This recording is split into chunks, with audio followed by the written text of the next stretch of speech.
The missing cat in Indianapolis.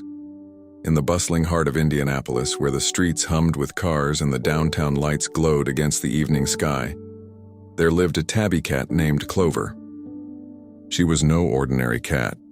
Clover was adventurous, clever, and curious about everything beyond the front porch of her little home on the east side of the city.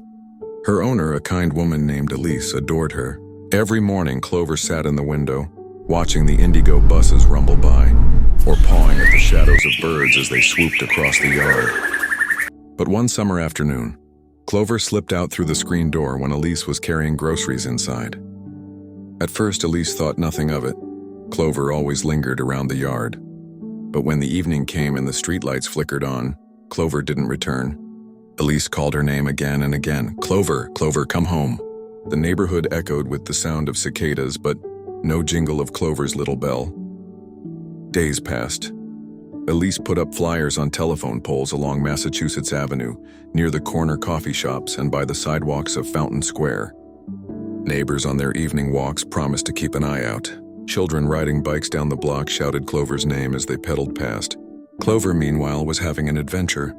She had wandered farther than she ever had before, into the alleyways of downtown, where pizza shops tossed out tempting scraps, and across the Monon Trail, where runners and bikers zipped past, surprised by the little tabby darting between the trees.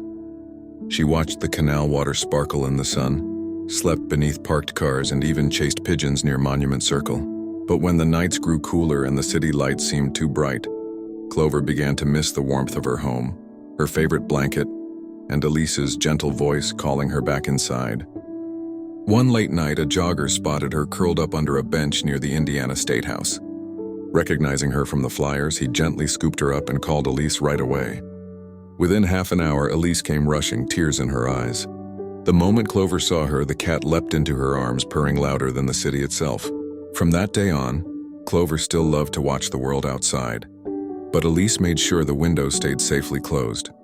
And though the streets of Indianapolis carried on with their buses, bikes, and bright lights, everyone in the neighborhood remembered the little tabby who went missing and found her way home again.